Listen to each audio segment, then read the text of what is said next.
echo of his call. Dear friends, I greet you all in the wonderful name of our Lord and Savior Jesus Christ. मेरे प्यारे मित्रों, आप सभी को जय मसीह नमस्कार। I hope you are doing well. मैं आशा करता हूँ कि आप सब लोग अच्छे में हों। I have brought greetings to you from our Nehemiah Bible colleges.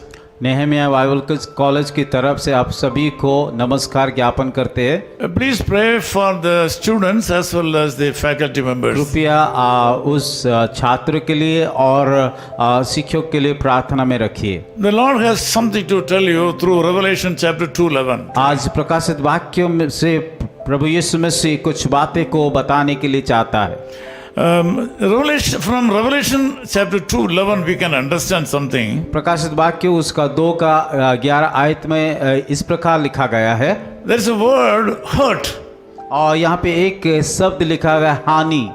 So many people are being hurt by so many things in this world. और बहुत सारे लोग बहुत सारे कारण के द्वारा इस संसार में हानि को उठाया है। Some people are affected by the wrong words from their people. और कई लोग कि जो लोग दूसरे लोग बुरा बोलते उसके द्वारा उन जो लोगों के जीवन में हानि पहुंचा है। Some people are hurt because of their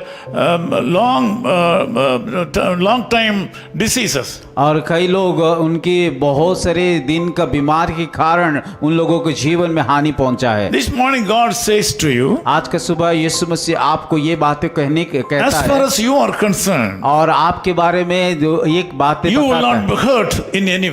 चाहे जो भी हो जाए कुछ भी हो जाए आपको हानि नहीं पहुंचेगा। Today he is going to send his power upon you. और वो आपको उसकी सामर्थ्य देने के लिए जा रहा है। He is the first and the last. और वो प्रथम है और वो अंत भी है। He was dead and is alive. और वो मुर्दा था अब जीवित है। He is the risen Savior. और वो पुनरुत्थान यीशु मसीह है। He is resurrected God. और वो पुनरुत्थान प्रभु यीशु मसीह He है। knows all about you. और वो आपके बारे में हर एक बातें को जानता है। He knows about hard work and tribulations. और आपके कठिन परिश्रम और क्लेश को जानता है। He knows all your sicknesses. और वो आपके हर एक बीमारी को जानता है। This morning God wants you to know that you should not fear about none of these things. और ये सारे बातों को लेकर के यीशु मसीह चाहता है कि आप ना डरे।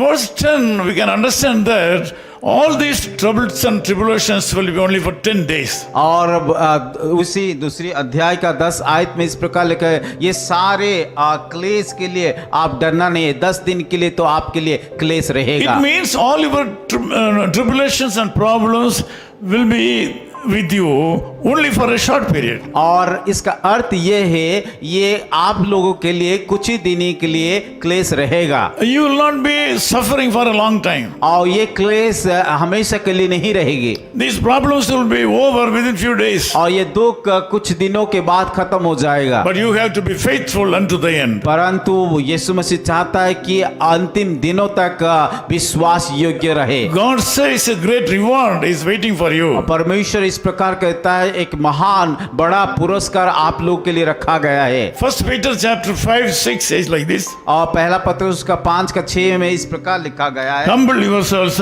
under the mighty hand of God. परमेश्वर की बलवंत हाथों में नीचे दीनता से रहो, He will exalt you in due time. जिससे वो तुम्हें उचित समय पर बढ़ाए। God says that He will give you crown of life. और यीशु मसीह इस प्रकार भी कहता है वो आपको जीवन का मुकुट देंगे। This day God has a special plan about you. आज का दिन यीशु मसीह एक खास योजना आप लोग के जीवन में रखा है। He can do anything in your life today. वो आपके जीवन में कोई भी कुछ भी कर सकता He है। will not let you down. और वो कभी भी आपको लज्जित होने के लिए नहीं He देंगे। will not be let down. और वो आपको अपमानित होने के लिए नहीं देंगे। His power will sustain you. और उसकी शक्ति आपको बचा के You will रखेगा। get special power from the Lord today. और यीशु मसीह के द्वारा एक विशेष शक्ति को आप पाओगे। Let us join together in prayer. आइए मेरे साथ सब मिल करके प्रार्थना करेंगे। Loving Father, we thank you for this wonderful time. प्यारे खुदावन उस सुंदर समय के लिए हम धन्यवाद देते हैं। Lord, thank you so much for looking into your face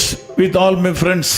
और उस दुख के समय में आपकी सम्मुख में आकर के प्रार्थना करने के लिए हम धन्यवाद देते हैं। We all join together in one accord. प्रभु हम एक मन हो करके सब मिल करके प्रार्थना कर रहे हैं। We pray for the people, those who are suffering. जो लोग दुख उठा रहे हैं उन सारे लोगों के लिए हम प्रार्थना कर रहे हैं। You have mentioned that it is only for a short period. और आप जैसे कि वचन में कहा गया ये सारे क्लेश दुख कुछ क्षण के लिए। You have symbolically said it is only for 10 days. और जैसे कि आप बताया कि 10 दिन के लिए क्लेश रहेगा। Lord, commit all my brothers and sisters to your wonderful hand. प्रभु इस समय आपकी उस बलवंत हाथों में सौंपता हूँ। Remove all the obstacles in their life. सारे भाई और बहनें के जीवन में हर एक प्रकार का दुख तकलीफ को दूर कीजिए। As your servant, I bless these people. प्रभु आपका दास होने के नाते उन सारे लोगों के ऊपर आशीष का प्रार्थना मांगता हूँ। In Jesus' name we Yeshu pray. मसीह के नाम से हम प्रार्थना करते हैं। Amen. आमीन। Amen. His call ministries 10 Muhammad Abdullah 2nd Street, opposite International Cricket Stadium, Chepauk, Chennai 600005, India. Phone 9144 2852 8282. Mobile phone and WhatsApp 91 98412 71858. Email sam@echoofhiscall.org. Website www.echoofhiscall.org. God bless you.